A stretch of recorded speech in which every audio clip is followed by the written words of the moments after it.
Nous sommes vendredi 19 janvier de l'an 2024. Bonjour à tous et bienvenue dans cette session de l'information.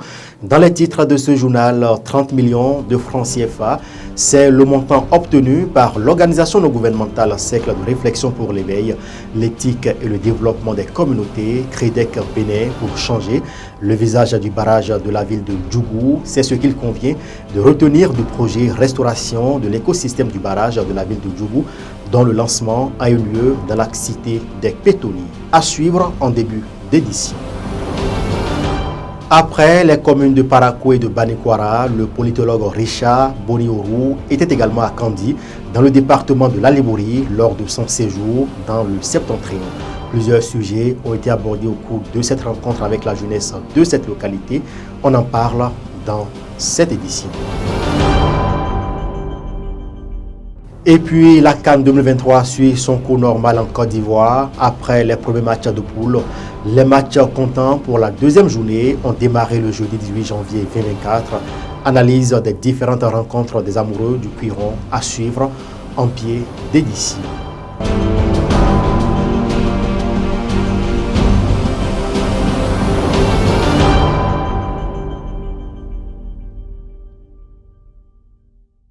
Voilà pour le sommaire, bonjour et bienvenue. Si vous nous rejoignez, je vous le disais en titre il y a un instant, le projet restauration de l'écosystème du barrage de la ville de Djougou a été lancé dans la cité des Pétoni il y a quelques jours, porté par l'organisation non gouvernementale Cercle de réflexion pour l'éveil, l'éthique et le développement des communautés.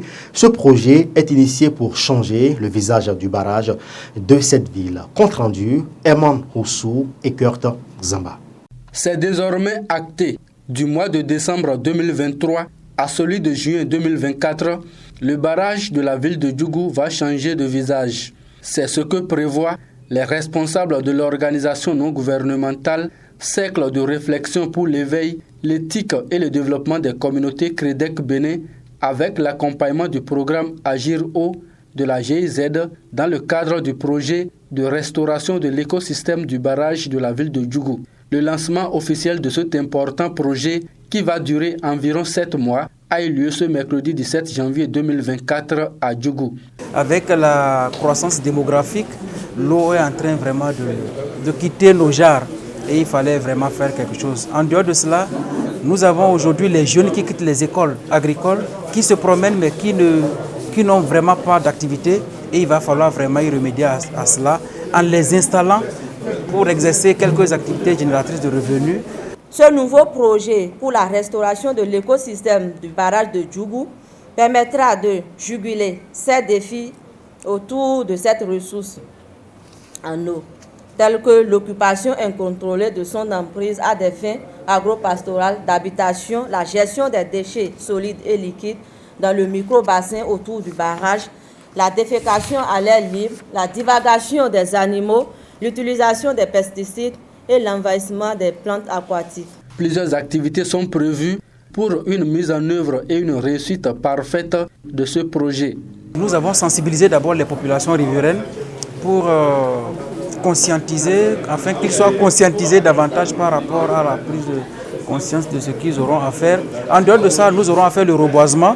Nous allons créer une ceinture verte au niveau du barrage. On aura à cartographier le barrage pour que désormais, toute personne qui vienne dans cet ancrage se rende compte qu'il y a quelque chose quand même qui est là. Il faut vraiment préserver. Les autorités étaient couronnées conviées à cet atelier de lancement. Après une explication du projet, les cibles et les résultats attendus ont unanimement salué cette initiative et ont pris l'engagement d'accompagner le projet au vu de son importance pour les populations de Djougou et de la Donga. En tant que directeur départemental de l'eau, je ressens la responsabilité profonde de garantir que la gestion de l'eau sur notre territoire soit à la fois efficiente, équitable et respectueuse de l'environnement. C'est l'occasion également de témoigner à l'endroit de notre partenaire Agiro notre gratitude dans l'accompagnement de ce projet. L'ONG a vu juste pour accompagner la vision du conseil communal et dans le cadre de son développement quinquennal, nous disons que l'ONG serait fortement assisté pour la réussite de son projet. Les populations de Djougou, par ma voix, voudraient dire toute leur gratitude à la GIZ AJO pour avoir accepté d'appuyer le projet de restauration de l'écosystème du barrage de la ville de Djougou. Restaurer l'écosystème du barrage de la ville de Djougou, c'est renforcer sa résilience aux impacts de tous ordres. C'est continuer à garantir aux populations l'accès à l'eau potable. Des recommandations ont été formulées pour une bonne mise en œuvre de ce projet. Des voix se sont élevées pour assurer déjà une pérennisation du projet de restauration de l'écosystème du barrage de la ville de Djougou, dont l'importance et son impact socio-économique ne sont plus à démontrer. Et cette édition se poursuit, comme vous le savez très bien, le politologue Issa Rechaboniourou était en séjour il y a quelques jours dans le Septentrion. Après Parakou et Banekwara, le président de la Fondation Terrienne était également à Kandi, dans le département de la Lébourie, où il a échangé avec la jeunesse de cette localité. Plusieurs sujets ont été abordés au cours de cette rencontre. Compte rendu, Romaric Fadjebe et Sabiou Chabiadam. Séjournant depuis quelques semaines au Bénin, le président de la Fondation Terrienne du mouvement libéral Rechaboniourou s'est engagé dans une tournée au siège de ces institutions dans le nord Bénin. Après Parakou, le politologue bénino-canadien a rencontré les membres du mouvement libéral de Kandi le dimanche 14 janvier 2024. Il a profité de la tribune à lui offerte pour établir le rapport entre le mouvement libéral et la Fondation Terrienne en partant de sa vision. Nous voulons une économie libérale, plus de droits aux populations et plus de diversité dans l'opinion. Nous pourrons mettre tout ça ensemble pour bâtir un pays solide. Le mouvement libéral a un lien direct avec la fondation. Dans ce sens que seul l'entrepreneuriat, les dons, les aides financières ne peuvent pas à elles seules régler tout le problème. Il faut que nous puissions peser dans le débat politique, c'est-à-dire au niveau des réformes économiques surtout des réformes économiques qui vont permettre de non seulement de diversifier l'économie, de relâcher l'économie, de sortir des gros monopoles et aussi discuter avec le gouvernement pour que vous puissiez aussi trouver des débouchés. Ayant bénéficié une ou deux fois de ces actions, des récipiendaires très heureux de la visite de l'homme d'affaires le remercient et l'invitent à les soutenir davantage. Si nous l'avons vraiment adhéré, c'est parce qu'il a des idées de développement et ce qu'il a même déjà entamé depuis fort longtemps. Donc ça nous galvanise depuis sa descente. Beaucoup ont cherché à le voir et on a voulu partager ça. C'est un honneur pour nous de l'accueillir à Kandi. Moi, j'ai profité du projet Top Entrepreneuriat et j'ai aussi eu droit au casque qu'il avait partagé en temps. C'était un plaisir énorme parce que grâce à ça, il a eu plus de visibilité quand même dans la ville et on espère qu'il y aura plus de choses, pas forcément à travers les dons, mais à travers les actions qu'il mène déjà. Donc, nous le remercions sincèrement et nous l'invitons à faire plus. Parlant du programme Top Entrepreneur, une de ses nombreuses initiatives, le politologue Rechaboniourou renseigne ici sur sa substance et son objectif global. Le programme Top Entrepreneur, nous l'avons mis en place pour aider les jeunes gens à rédiger un plan d'affaires, à connaître leurs cibles, aller chercher comment rédiger un plan de financement qu'ils vont adjoindre au plan d'affaires pour aller chercher maintenant un financement et développer une affaire qu'ils ont compris. Moi, je suis dans le dialogue, le progrès, le développement. Comment est-ce que nous allons faire pour qu'ensemble, nous puissions adhérer à quelque chose et que cette chose-là puisse nous permettre de structurer nos projets. Au cours des échanges, un chapelet de doléances a été formulé par des jeunes à l'endroit de l'homme d'affaires, lesquelles doléances il a inscrites dans son agenda et promet une suite favorable. Et il faut le mentionner, après Parakou, Banekwara et Kandi, le politologue Issa Rechaboniourou était également à Djougou, dans le département de la Donga, où il a effectué des descentes dans 2 écoles. Vous aurez les détails dans nos prochaines éditions. On parle sport.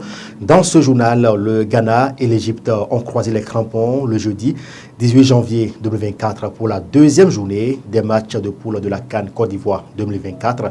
Une rencontre qui s'est soldée par un nul. Hormis cette rencontre, plusieurs autres affiches étaient également au rendez-vous de cette messe sportive. Analyse et avis des amoureux du cuiron dans cet élément.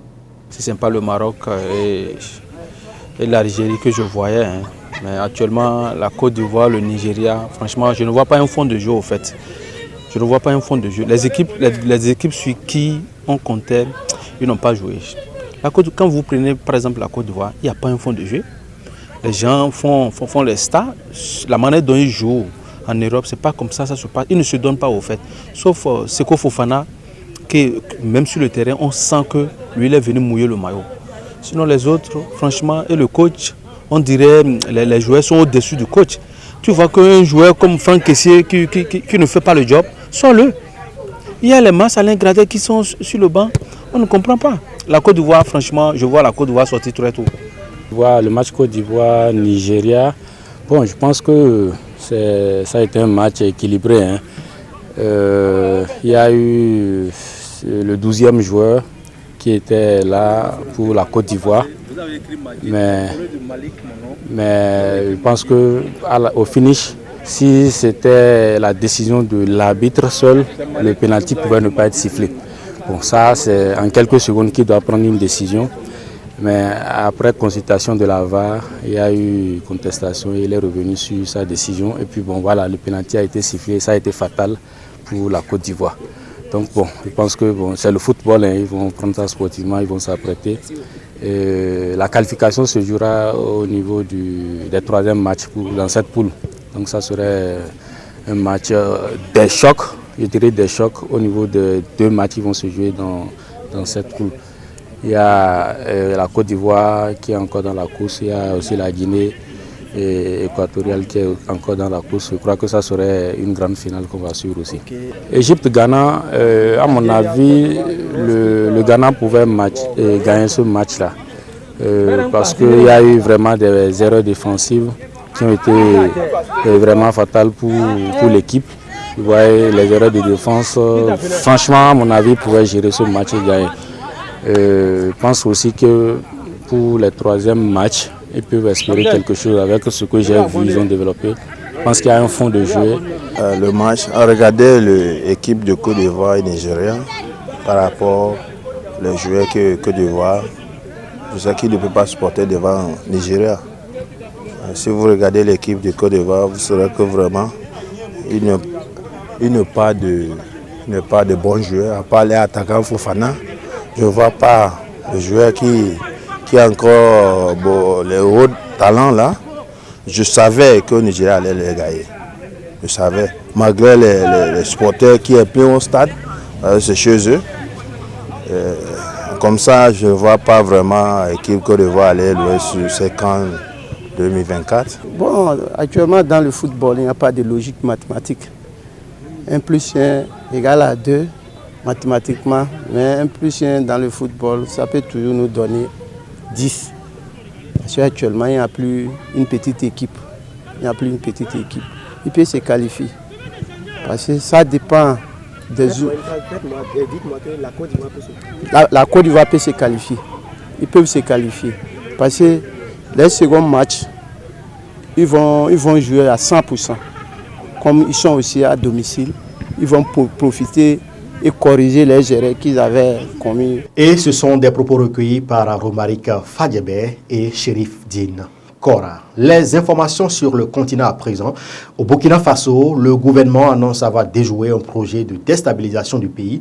Le communiqué du gouvernement évoque un réseau de plusieurs militaires en fonction, militaires radiés et des civils dont l'objectif aurait été, j'y arrive, de s'attaquer aux institutions de la République. Le gouvernement de la transition a dévoilé le détail de ce scénario qui aurait bénéficié des soutiens extérieurs selon lui. Selon ce communiqué signé du porte-parole du gouvernement de la transition, c'est la date du 14 janvier dernier, qui aurait été arrêté par les membres du réseau démantelé. Des individus contactés dans différentes casernes militaires du Faso devraient organiser une mutinerie servant de point de départ au processus de déstabilisation du pays. C'est sur cette information que ce journal se referme. Merci de nous avoir suivis. Merci aux équipes qui ont contribué à la livraison de cette édition. Suzanne Yarou, Romaine Pana. Bon vendredi à tous et très bon week-end par anticipation.